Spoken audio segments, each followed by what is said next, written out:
So my name is Nadia, and I'm one of the founders of Edgeryders. And Edgeryders, when people ask what Edgeryders is, you can get 100 different answers, but basically it's a group of people who are experimenting with new ways of doing building businesses, new ways of engaging in activism, new solutions to problems that we care about. On the online platform, we share these experiences in writing, as some of you perhaps have done.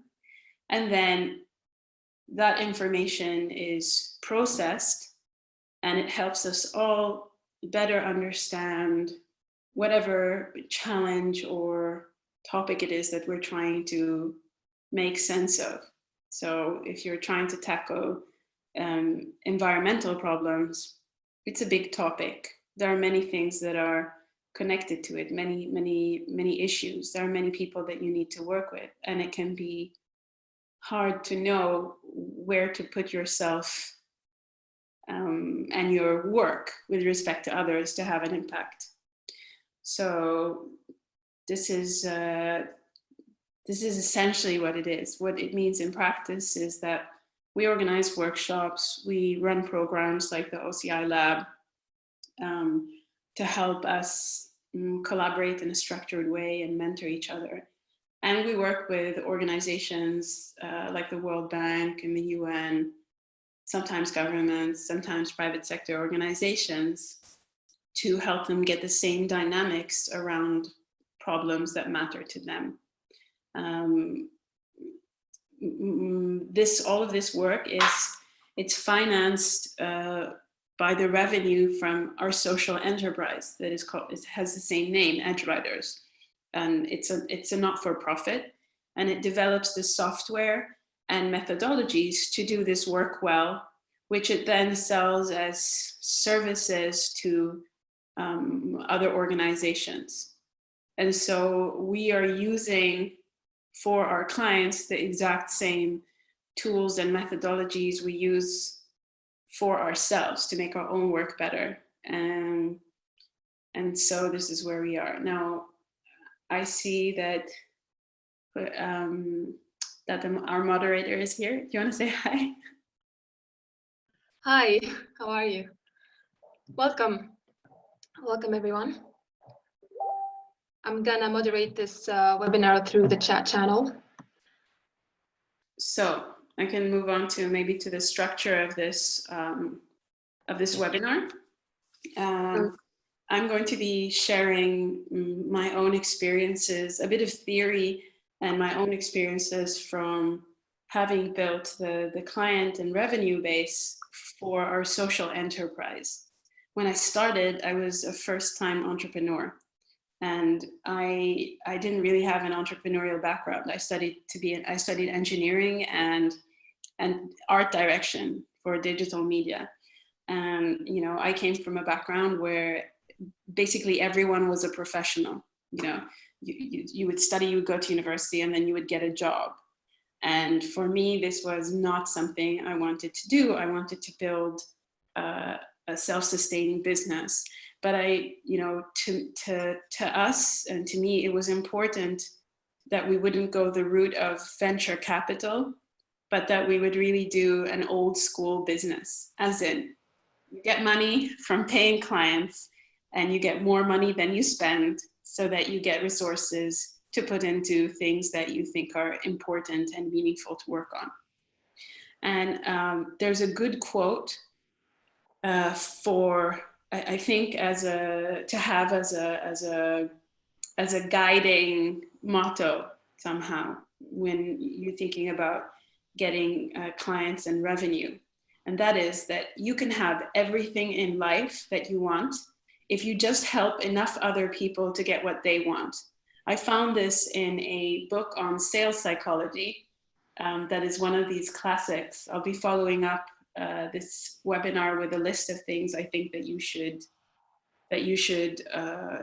read or familiarize yourself with. So this is a quote: "You can have everything in life you want if you will just help enough people to get what they want." And this is how you need to understand sales and client relationships. This is a key.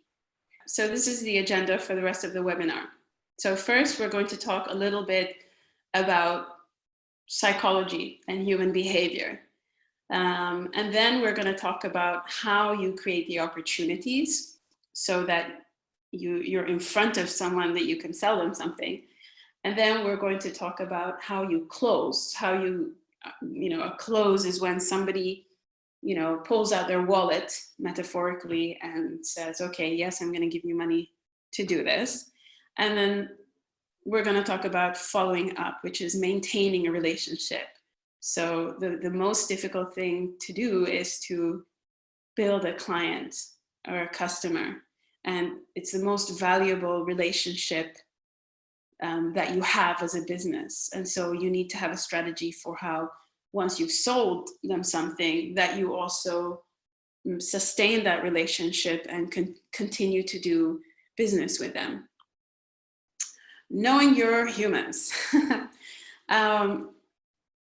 Anytime you want somebody to do something that they're not already doing, you are trying to change their behavior. Changing behavior is very expensive. People have their habits. We have limited time. We have limited resources. And so how is it that we get people to change behaviors? Well, you can simplify it to, you need to put triggers in the paths of motivated people. What does that mean? So this is a behavioral model developed by a professor at Stanford, and he studies persuasion and behavior change. And so his point is that in order for behavior change to happen, you need to have three things. So you need to have someone who's motivated to do the thing. They want something. They want an outcome or an opportunity. They want something, right? So they have to be motivated. They have to have the ability to do it. And so they have to have the time and the money or the energy to do it. And you need to have a trigger, so something that makes them want to act. And to make a sale, you need to have the trigger where a person who is motivated can act. Okay? Is this something you feel is clear? Please don't hesitate to ask me questions. So when we talk about motivation, we're talking about, something that helps people to fulfill their needs, right? This is what is known as Maslow's hierarchy of needs. So at the very bottom, you have, your basic physiological needs.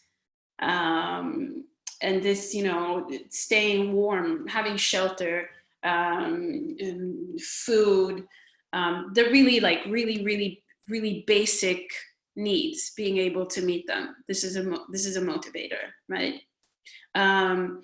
You have safety, so security of your body, of your employment, your resources, and so on. Love and belonging, so it's higher up on the triangle of needs. Your self-esteem and self-actualization at the very top. And so you need to figure out what it is that, what need it is that you are solving for this person or for this group of people. Is that clear?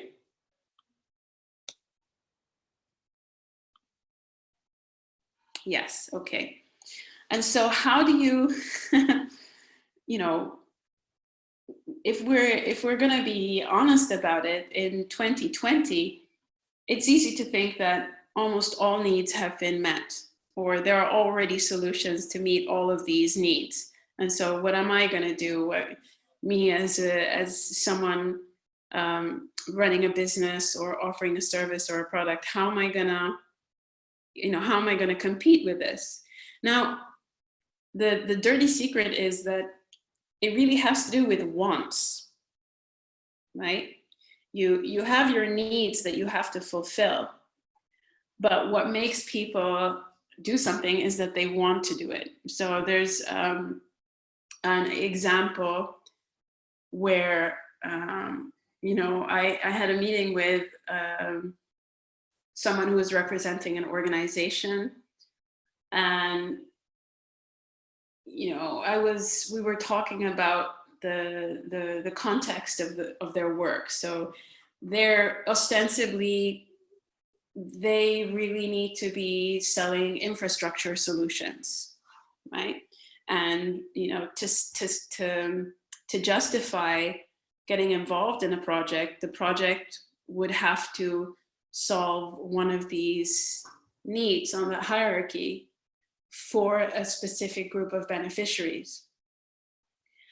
But the reason why the person themselves actually signed the contract is because the project itself, the organization itself doing it, is cool. And it would offer them opportunities to learn new things, and they would be surrounded by people that they respect and enjoy working with. And so a lot of the times people don't actually know what they need. They know if they want or don't want something. Is this helpful? Is this clear? Okay, so the way you identify these needs is that you need to ask a lot of questions. You need to find out what that person, not only what they need, but what they care about, what's important to them. Is it relationships?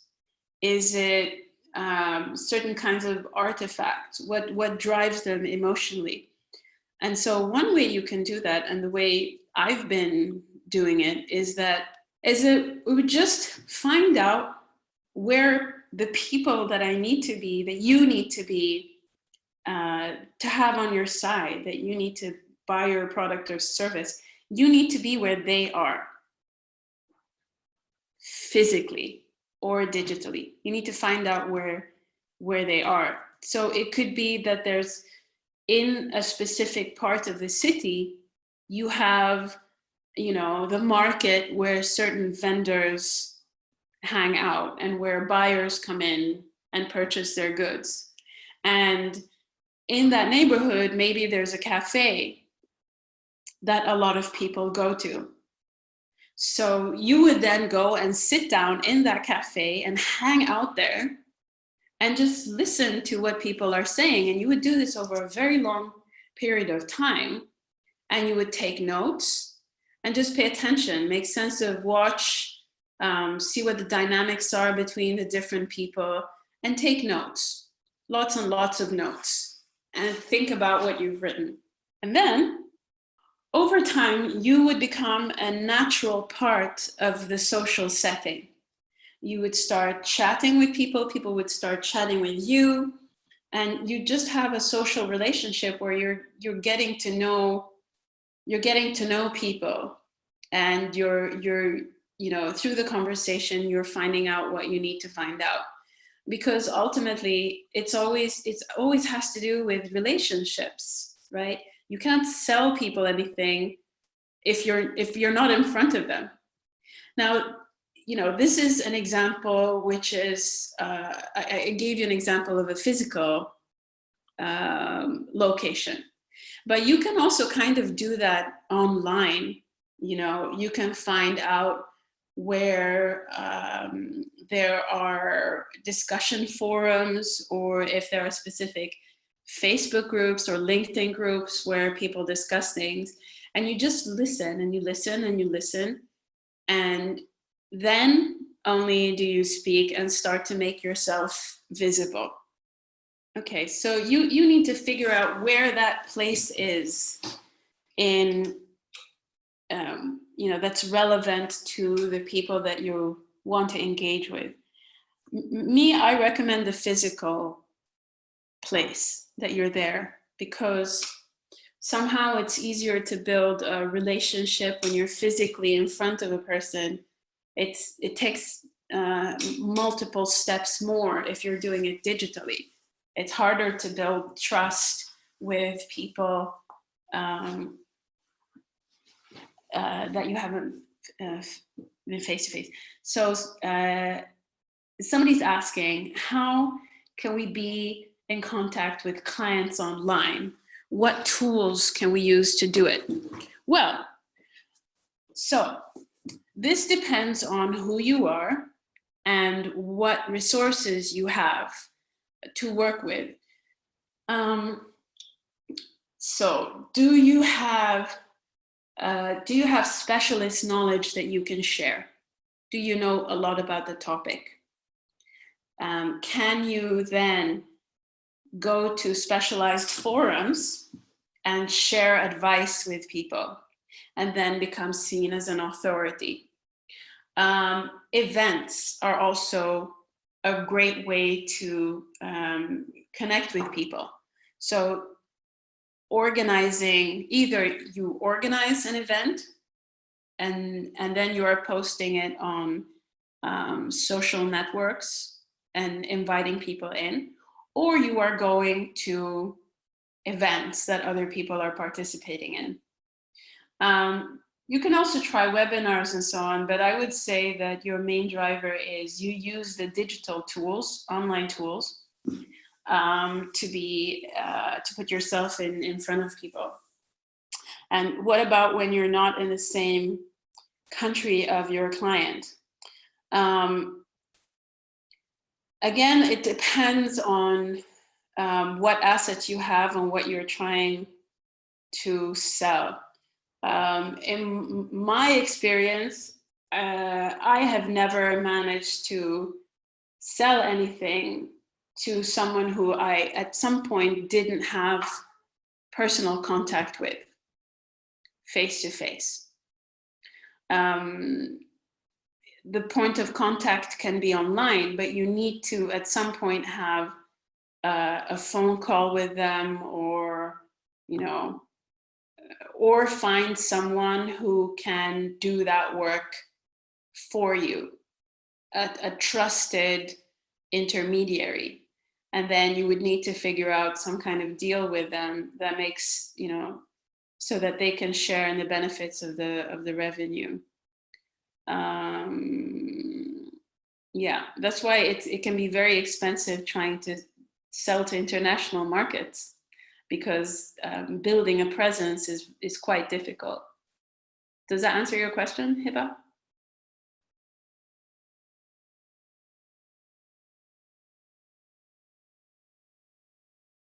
Yes, but I'm on the ecotourism field, so I'm obliged to work with other countries. That's why I asked the question. Yeah, well, so what a lot of people do is they go to fairs, like expos, where those activities will be in other countries. So in ecotourism, one person who has direct experience of this is Anna, Edgeryders on the platform. And so what they would do is they would go to tourism trade fairs where they would present their offerings to third parties, which would then sell those services or promote them and would take a cut. So either way, you have to establish a presence in that place. And it's pretty likely that you will have to go to another place and meet people there.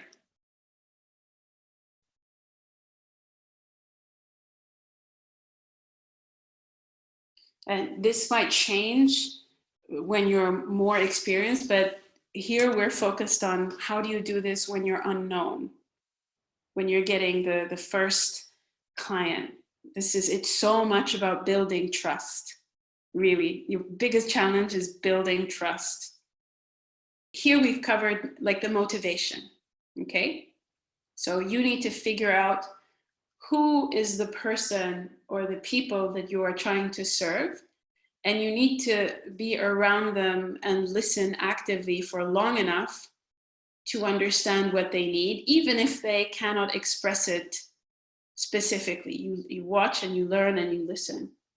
Now, important to remember in this setting is that we're often very bad at reading strangers, especially if they are from a different culture or a different part of the country or a different social group, or just very different from us as people.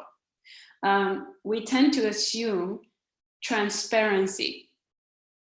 First of all, we tend to assume that people's facial gestures or reactions, that we can read them, that we can understand them, because ultimately we think that they are like us, that they will react like us to a different situation. And this can go very, very, very extreme in its consequences. An example is from a legal case of a young woman, Amanda Knox, an American woman who was convicted in Italy of a crime that she did not commit, with no proof, no evidence at all that she committed this crime, and yet she was found guilty by a judge and jury in Italy. And the driving factor, really, after looking into this, is that she did not react to the death of this person as people expected an innocent person to act. But what they didn't know is that she had a history of being quite strange, and her reactions were quite odd. She was socially not very gifted and didn't really fit in well. So, you know, when you're reading people, when you're listening to strangers, you need to take into account that people are not like you. They are not you. And so you can observe, but then check with others, do your research, understand a bit more about the context where this person is coming from. And the second is that people tend to assume that others tell the truth. This is psychological wiring that we have. But there is often a disconnect between what people say and what people do. And so you need to observe both what people are saying and their behavior. Okay, is this clear?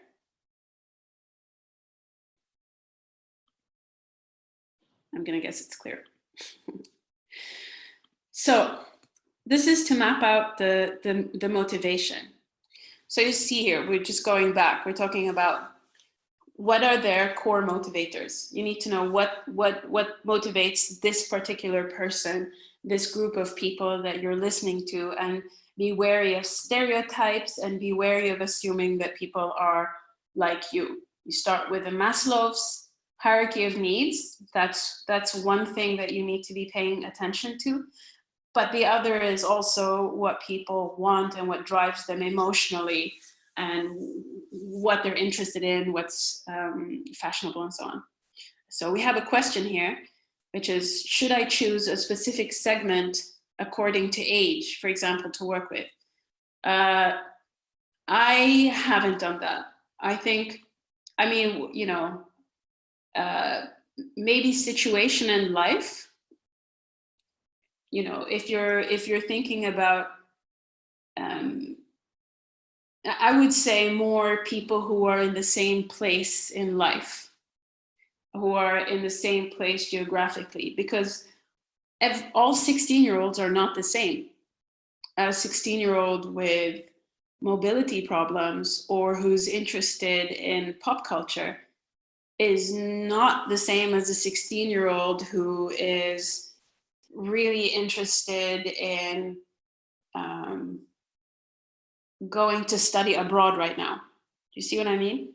It's like, how are you going to define such a broad group of individuals according to age?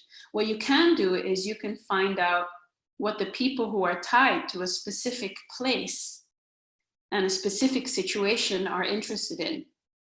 If you're thinking about 16-year-olds, then I would just go and hang out near a school and just be listening to the people who are there, and then maybe go to another school and listen to the people who are there, and then figure out what things they have in common and what things seem to be differentiating them right now.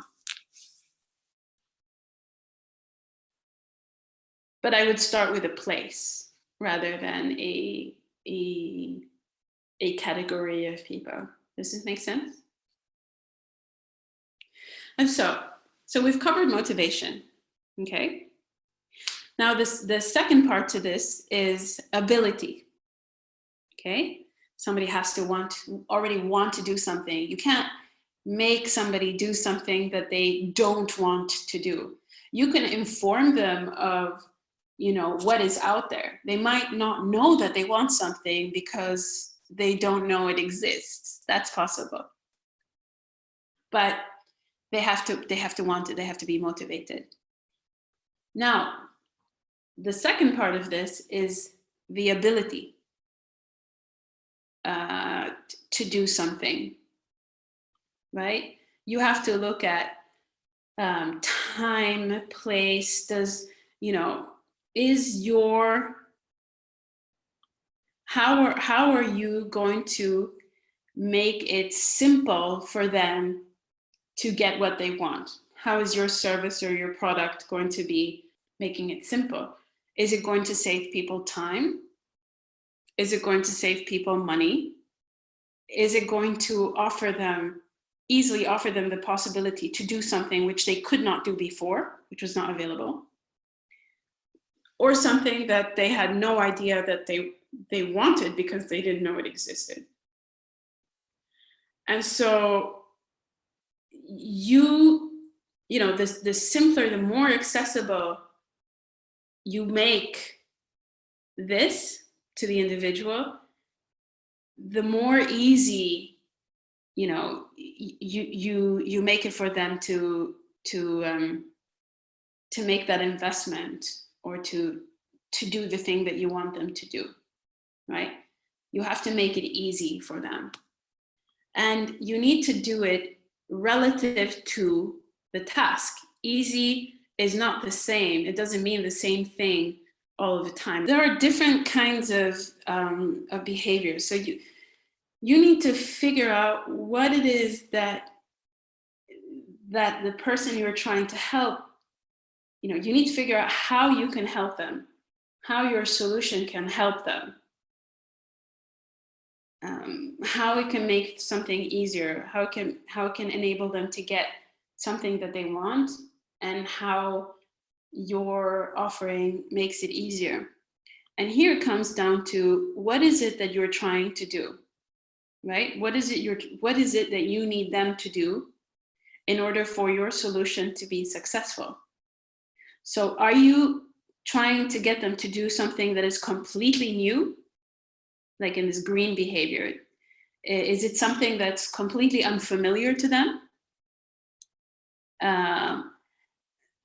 Then you have to take into account that, you know, making it easy for someone to do something who's in that situation is very different from trying to get someone to stop doing a behavior,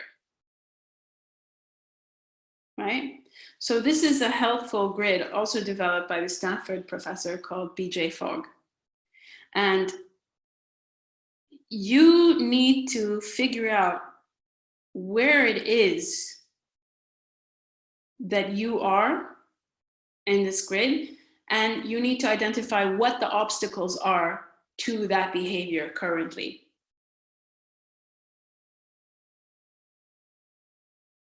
So for example, from if I think of an example from my own experience,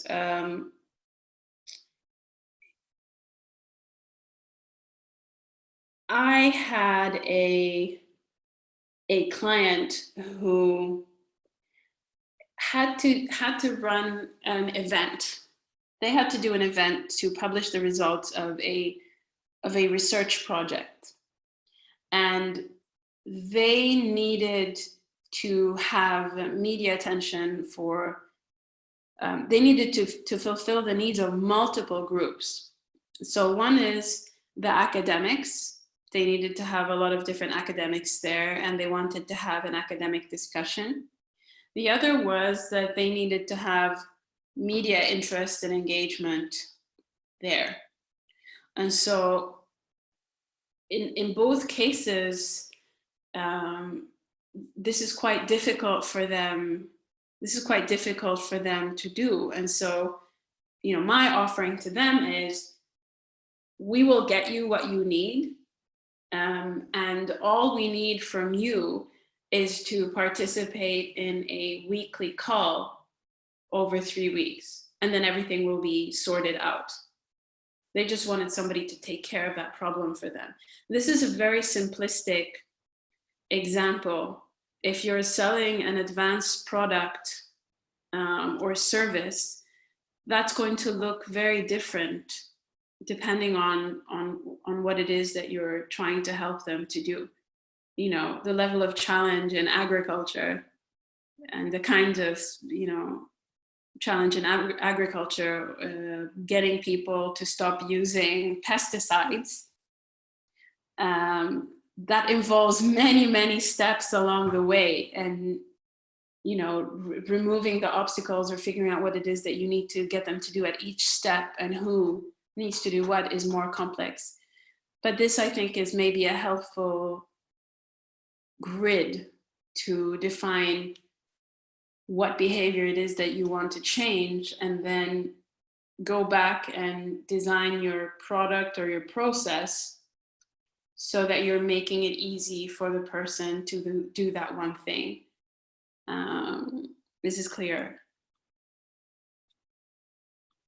So when you have all of this information, you've figured out, you know, what the needs of the people you're trying to help are. You figured out what drives them, including the things that they don't necessarily say. And you figured out what you need them or their stakeholders to do, what kind of behavior change you need to get them to do. Now you need to go back to the drawing table and you need to figure out how you can help them, okay? How you can, what this thing is that you're going to offer them that can meet their needs in a new and better way, one. And you need to figure out how your offering can solve all of their needs tied to that. Now, this doesn't mean that you should do everything, right?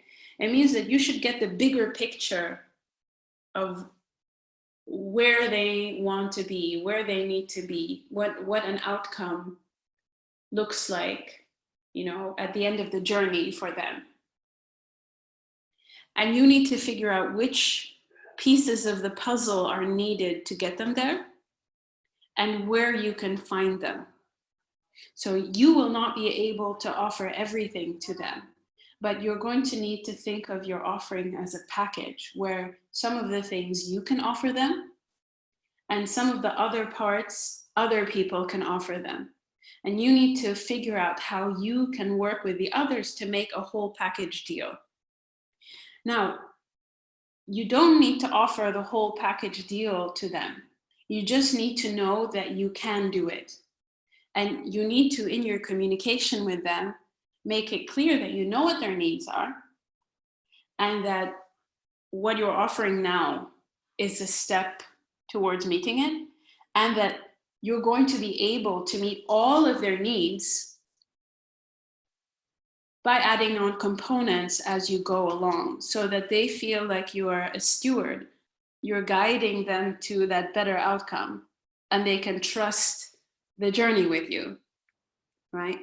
And that, you know, you also need to figure out how to remove the fear from them. So behavior change is difficult. It's scary doing a new thing. There are all kinds of fears that you need to figure out what they are for these people. This is when you're listening to people, when you're trying to understand who they are, you also need to understand what they worry about. What is the point of pain? What scares them?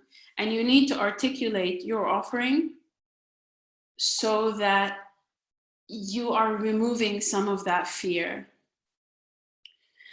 Okay, you need to think of your offering as a staircase, okay? So you need to break down the price of your offering into small segments.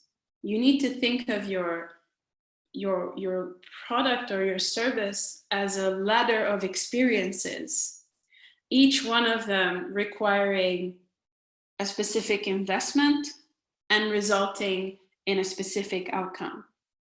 And so to do this, you need to make your offering modular.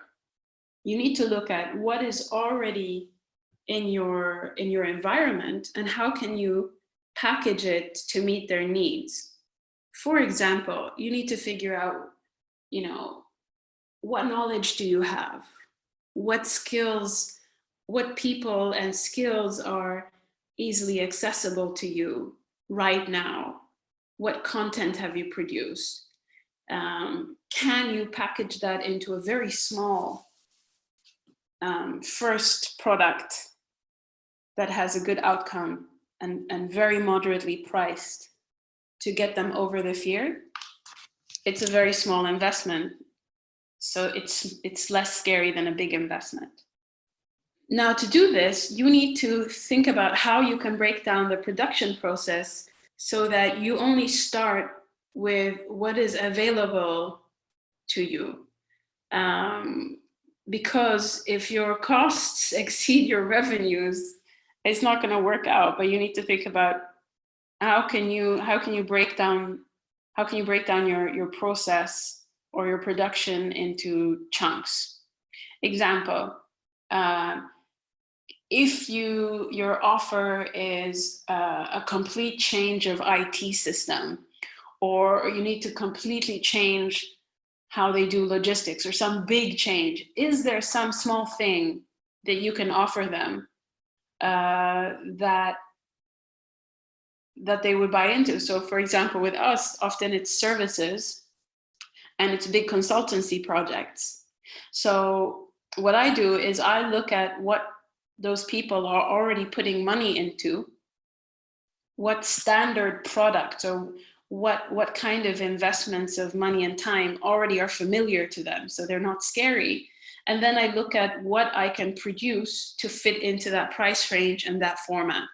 Workshops, people know what workshops are in some parts of the world. But it can be in other parts of the world, it could even be a coffee that has certain things that come with it, add-ons. I think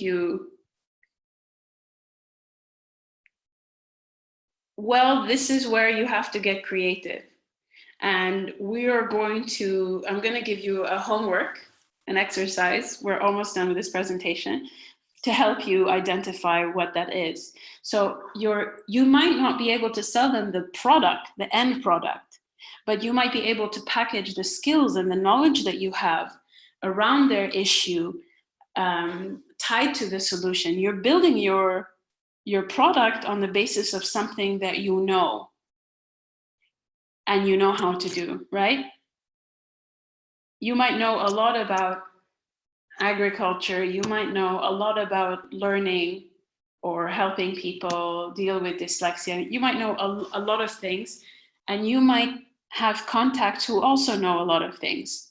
And you could offer a small knowledge-based service to this potential customer for example. Get them an answer to a question or something. Do you see? So you need to think of your product not as an end artifact, but as a process of experiences, where the final experience is that the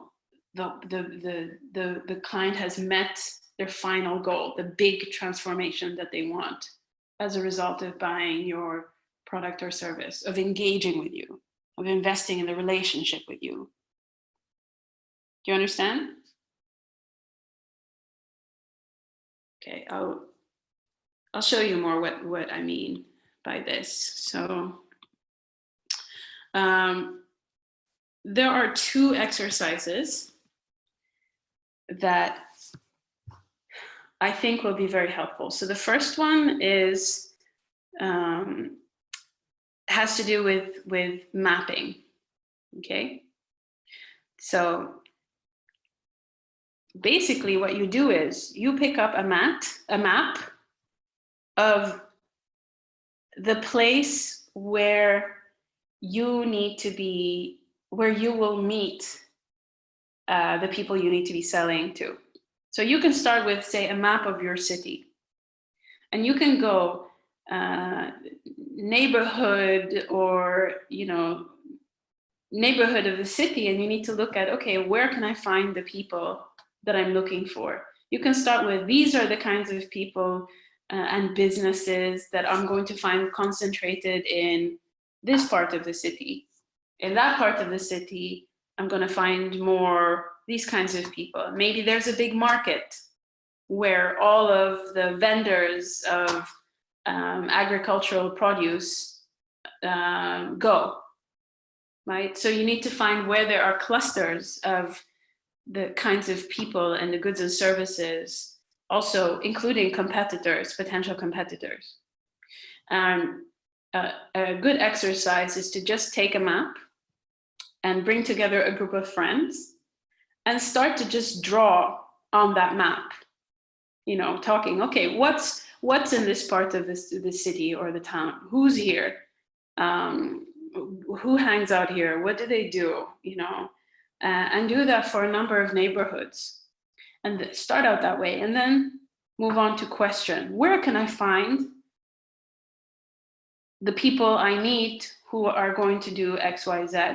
And then you can go out and start to ask people. You can start to do research on the internet, or just talk to friends and friends of friends, go to groups on Facebook and ask questions. So then you have a map of your city and you can figure out, where can I go and hang out? Now, if there are obstacles to you being able to do that, for example, that if you live in a very male-dominated society where certain places are not okay for you to be in, you need to figure out where the people who are connected to those people hang out. Okay, so if in a neighborhood you can't go to the salon, to a coffee shop, maybe there's an esthetician or a salon where you can hang out and talk to some of the women who will know some of the men who are hanging out in that neighborhood. Is this clear? So this is the first homework task. So I'm going to ask you to just print a map, fill it in, almost like a guide to your city or town. And then take a photo of the map and put it in a post on the platform with a description of what you found out. Where should you be listening? Where should you become a regular, a natural part of the social setting and the environment? Is this clear? This is task number 1. This is task number 1. Task number 2 is what we call the collaboration mosaic. And it's a very, very simple exercise. Again, get a group of people together. In this exercise, you are going to find out what hidden resources you already have access to. What hidden resources that you could easily package together to offer your potential client that first small investment that doesn't cost you much to produce, and which you therefore can offer for a small amount of money. Because the hardest thing to do is to build that first commercial relationship with that person. The first one, it needs to be small, because then you deliver that thing well and the person trusts you more, and then you can do more. And this exercise is very simple. So you gather a group of people around in a room. Each person has a piece of paper. That's the template task. It's one of the tasks that you download. It has two circles. Yeah. So the exercise is simple and it's fun. What you do is you collect a group of people together in a room. Each person has printed out one of those papers with the 2 circles in it. And each person writes their name in the center of their paper. And then you have 3 minutes where you should write down in the outer circle the names of people you would turn to for help. So if you needed help, who of the people that you know, that you have a good relationship with, would you ask? Who do you feel comfortable asking for help? You know, it could be my mom, my sister, my brother, Hadir, you know, my business partner, and so on. So top of mind, who would you not have any, you not hesitate to get in touch with and ask for help? Just the names. And there should be it shouldn't be so hard to figure out. Don't think too much about it. Just put down the names of the people around one of the circles. Each person then looks at the circle of names, and for each name, they write down what that person is especially good at or has access to. So for example, okay, my sister is a dentist, okay? So she's also very nice and she's a very good listener. And also she knows a lot of people who like cats, or, you know, who know a lot about medicine. And she has a lot of friends in rural areas of the country. So I would write those down. I would say dental care, I would say an ear, a shoulder to cry on, and so on, moral support, and so on, for my sister. And then I would do the same thing for each of the other people on my inner circle. I would write that down on the outer circle, right? So then you would see the resources that you have immediately accessible to you that you hadn't thought about, you know, because we often forget, or just it's not top of mind what is available to us. And then each person in the room picks up their paper and reads out what they have written in the outside circle. Dental care, shoulder to cry on, is good with money, is good at math, etc., etc. Their outer circle, the list of resources they have. Everybody reads that. And then you write it down on a piece of paper, you know, or on your laptop. So people read the list, and you have somebody who's writing down what people are saying. And you will see that even in your immediate circle, you have a huge list of resources that are accessible to you. And then based on that, you can start to look at how can you package what's there? How can you engage the people who have those things to participate in an offering? So you might not have your product completely ready, but the knowledge and the skills and the relationships that you have around you that will be the basis for building your product, they're there and they are valuable. Knowledge is valuable, skills are valuable, contacts are valuable. Yeah, you write names in the first circle, and then there's specialities of the people on the outside circle. Yes, correct, Hiba. Well, you know, you could also do it online, Hadi. You could also do a video chat, for example. Or, since you're so good at Facebook, you can design questions to ask people. These can be virtual. You need to find your way to find the information. But the important thing is that you make the resources visible to you and to other people. And so once you have this in place, you have mapped out your city, so you know where you need to go and listen. You have mapped out the resources that you have access to, and you need to make the connection between what you have to offer and what the person needs. And you do that by asking a lot of questions. Selling is really about asking the right questions, not telling people what you have to offer them. You need to become a trusted guide, a good advisor to the person, because if we go back to that very first slide,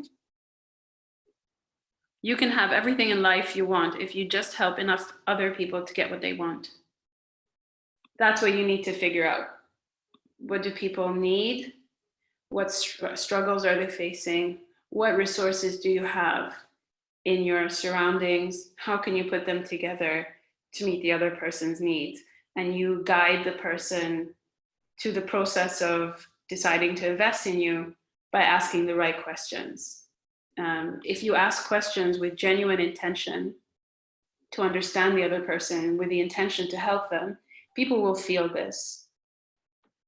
And if you can make a good offer that doesn't cost much, that feels like, you know, like peanuts to them in terms of, you know, the perception of getting a good deal, a lot of the times they will do it. But you also have to be prepared to accept a lot of rejection, or what feels like rejection, when a person's just not closing the deal. It can also mean that they don't know what value you can offer them, and you need to get better with your communication. Okay, so that's it for me. I guess if you have any questions, now's your time to tap them into the chat. Thank you very much. Thank you, Ms. Nadia. Thank you for communicating your knowledge and skill, and thank you for your time. Also, the participant, thank you for your time and input. We would like to hear your questions or feedback. So we would like to thank you all for attending this webinar. We hope you learned and had a clear vision to considering your projects. And we'll see you hopefully in the next lab. And we will be sharing the follow-up post on the Edgeryders platform. Make sure you check it so that you see the details considering this webinar in case you missed something. Considering the slides and the task, they will be sent via the email. Thank you, everyone. Have a good evening.